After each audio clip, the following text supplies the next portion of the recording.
Hello friend, बहुत बहुत स्वागत है एक बार फिर से आप सभी का हमारे यूट्यूब चैनल में। और एक बार फिर से मैं यहाँ पे दिल्ली सल्तनत का गुलाम वंश का जो शासक है उसके बारे में हम बात करेंगे। तो अभी आपने जो पढ़ा था इसके पहले वाले वीडियो में गुलाम वंश के बारे में मैंने वीडियो जो डाला था, जिसमें कि 11 कुल शासक हुए थे। ठीक, कुल 11 शासक हुए थे, है ना।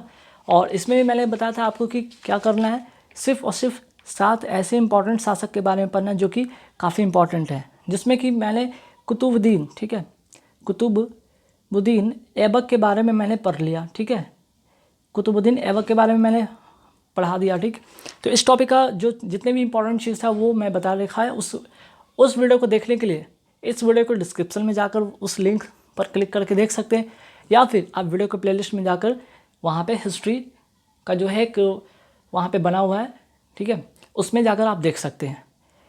तो गुलाम वंश का कुतुबुद्दीन ऐबक के बारे में बातें हो गई कि 1206 से 1210 तक इसने शासन किया। ठीक, इसी बीच 1210 में क्या होता है, आरम शाह आता है।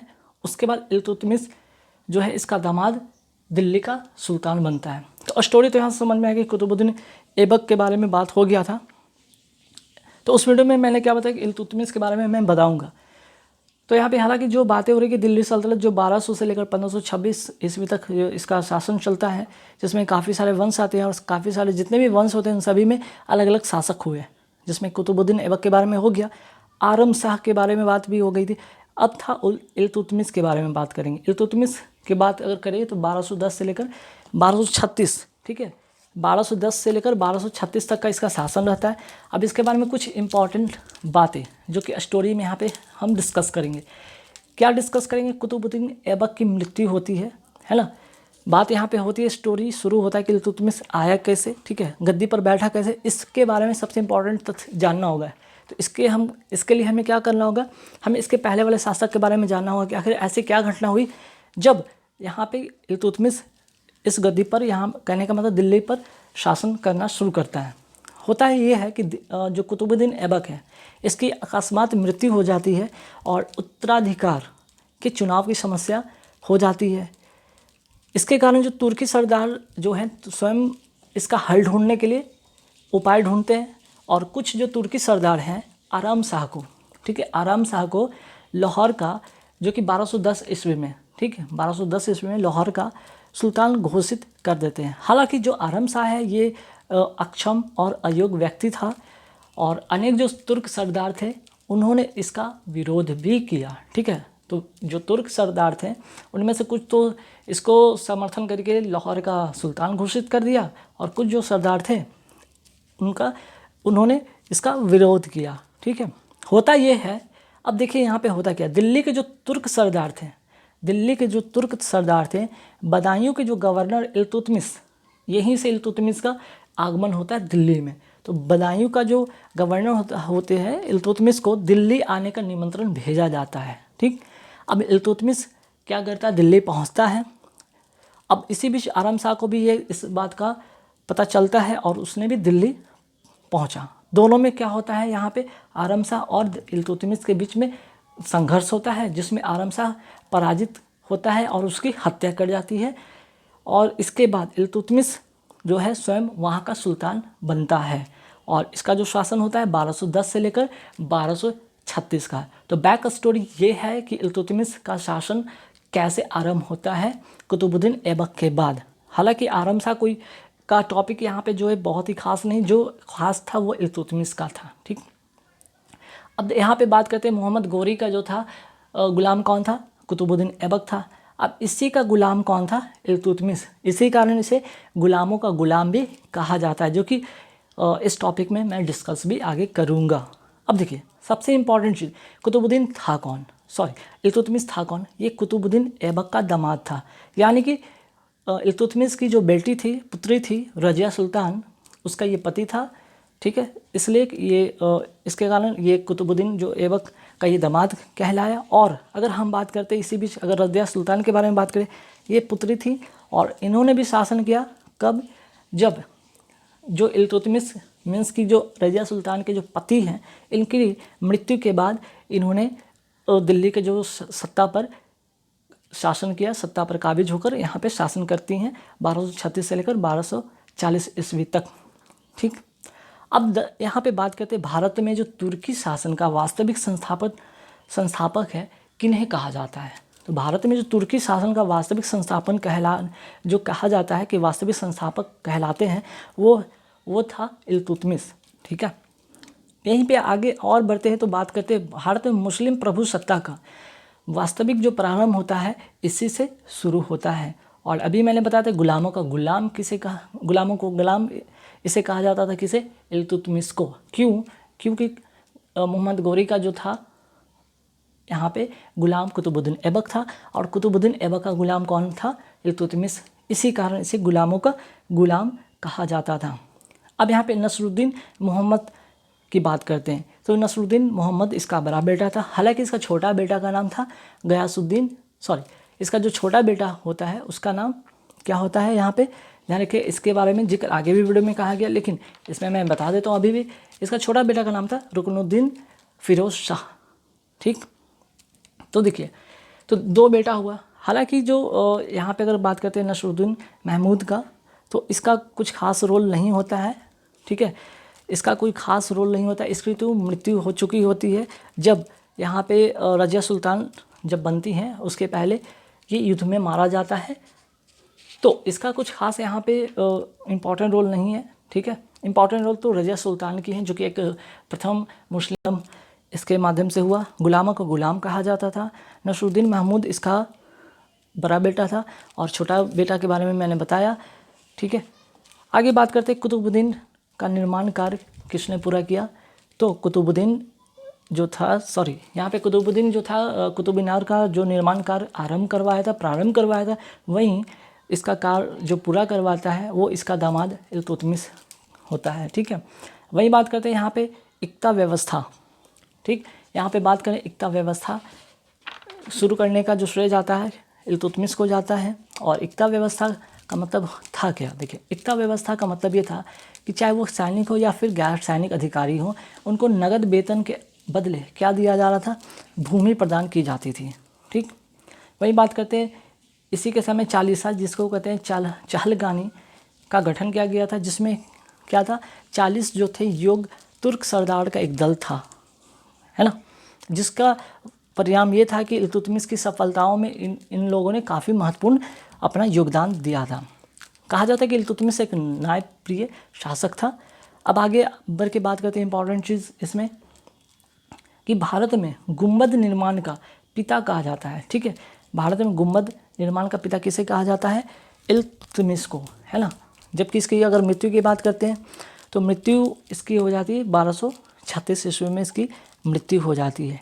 चलिए, अब इसके मृत्यु के बाद ही एक आगे घटना होता है, वो होता है क्या कि अब ठीक है, अब 11 शासक में बात हो रही थी, कुतुबुद्दीन ऐबक की बात हो गई, इल्तुतमिश की बात हो गया। अब इल्तुतमिश के बाद अब इसकी मृत्यु के बाद शासन कौन करेगा, है ना, इल्तुतमिश के बाद शासन कौन करेगा, ये इम्पोर्टेंट था। तो देखिए, तो 1236 से लेकर 1240 में रजिया सुल्तान शासन करते हैं, लेकिन इसी 36 ईस्वी में होता गया 1236 ईस्वी में जो रुकनुद्दीन फिरोज शाह है, इल्तुतमिश का छोटा पुत्र, ठीक है, ये छोटा पुत्र था, ठीक है, छोटा बेटा था, इल्तुतमिश का छोटा बेटा था ये, ठीक है, ये इस समय शासन करता है, ठीक, 1236 ईस्वी में। लेकिन उसका भी एक स्टोरी है, ज़रा यहाँ पे स्टोरी के बारे में बात करेंगे। वो स्टोरी क्या था, आखिर एक 1236 ईस्वी में जो फिरोज शाह जो है यहाँ पे रुकनुद्दीन फिरोज शाह जो शासन करता है, कैसे शासन करता है, और इसके बाद कैसे रजिया सुल्तान आती हैं यहाँ पे शासन करने। तो देखिए, फिरोज शाह की अगर बात करते हैं तो 1236 में सुल्तान तो घोषित कर दिया जाता है, लेकिन इसके पीछे एक स्टोरी है। स्टोरी क्या है, ज़रा ध्यान से सुनिएगा। तुर्क जो अमीर थे, एक स्त्री को राज करते हुए देखना अपना अपमान समझते थे। इस कारण से जो तुर्क अमीर थे और फिरोज शाह की माता शाहतूर खान, ठीक है, तो यहाँ पे बात हो रही थी, जो उसकी माता थी, कहने का मतलब इल्तुतमिश की पत्नी थी, और अनेक सरदार षड्यंत्र करके जो फिरोज शाह है उसको 1236 में सुल्तान घोषित कर दिया गया। ठीक है, बात तो हो गया कि चलो फिरोज शाह सुल्तान तो बन गया, परंतु जो राज्य पर नियंत्रण करने की बात रही, इससे ये नियंत्रण नहीं हो सका, जिसके कारण से वास्तविक जो सत्ता था किसके हाथ में चला गया, शाहतूर खान के हाथ में चला गया, जो कि इसकी माता थी और ये इल्तुतमिश की पत्नी थी, ठीक है। अब एक घटना ये होता है कि सुल्तान की अनुपस्थिति में, है ना, होता क्या है कि दिल्ली में सुल्तान की अनुपस्थिति का लाभ उठाकर रजिया लाल वस्त्र पहनकर, अब देखिए लाल वस्त्र की बात हो रही तो लाल वस्त्र धारण करने का पीछे रीज़न ये था उस समय का कि इसके शासनकाल में जो भी न्याय चाहता था वो लाल वस्त्र धारण करता था, है ना। तो लाल वस्त्र धारण करके नमाज के अवसर पर जनता के सम्मुख उपस्थित हुई। उसने क्या की कि शाहतुर खान के अत्याचार व राज्य में फैली अव्यवस्था का वर्णन किया और आश्वासन दिया कि शासक बनकर वह शांति एवं सुव्यवस्था स्थापित करेंगे, ठीक है। रजिया से तुर्क जो अमीर थे और आम जनमानस प्रभावित हो उठे थे और यहीं से जो क्रुद्ध जनता किसके खिलाफ, शाहतुर खान के खिलाफ जो होकर राजमहल पर हमला कर देते हैं और यहाँ पे शाहतुर खान को गिरफ्तार कर लिया जाता है ना। यहाँ पे इसको गिरफ्तार कर लिया जाता है। अब इसी के बाद एक और यहाँ पे घटना होती है कि जो फिरोज शाह है उसको क्या करता है कि जब फिरोज शाह को वो आता है, दिल्ली पहुँचता है, तो वहाँ उसे भी कैद कर लिया जाता है और उसकी हत्या कर दी जाती है। और इसके बाद 1236 में रजिया यहाँ पे सुल्तान बनती है ना, दिल्ली की सुल्तान फिर रजिया बनती है। अब रजिया सुल्तान के बारे में कुछ स्टोरी पर नज़र डालते हैं तो इनका कुछ खास यहाँ पे स्टोरी नहीं रहता क्योंकि ये सिर्फ और सिर्फ 3 सालों तक ही शासन कर पाती हैं, है ना। सिर्फ और सिर्फ 3 सालों तक ही इनका शासन रहता है। क्यों? क्योंकि रजिया का जब शासन था तो जो राजतंत्र था और कुछ जो थे उनके तुर्क जो सरदार थे इनके बीच संघर्ष शुरू हो गया था, ठीक है। वो शासन सत्ता को लेकर काफ़ी संघर्ष का सामना इन्हें करना पड़ा था, जिसके कारण से मात्र 3 साल तक ही इन्होंने शासन किया, ठीक है।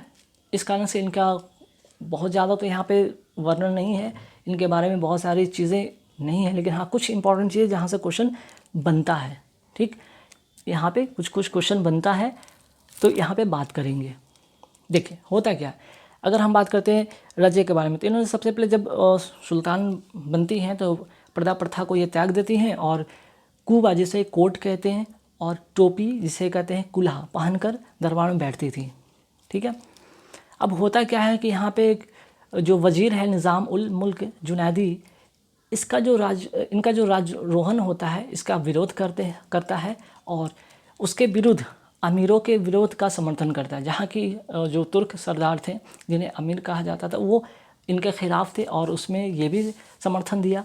यहाँ पे होता क्या कि तुर्क अमीर उस पर, ठीक है, उस पर जो है नारी सुलभ सील का त्याग करने और याकूत खां नामक, ठीक है, यहाँ पे एक इम्पॉर्टेंट चीज़, याकूत खां नामक अबिसिनियाई अमीर पर अत्यधिक मेहरबान का आरोप लगाता है। चलिए यहाँ तो बात समझ में आ गया। अब होता क्या है कि लाहौर और सरहिंद में विरोध भड़क उठता है और ये लाहौर पर आक्रमण करती हैं।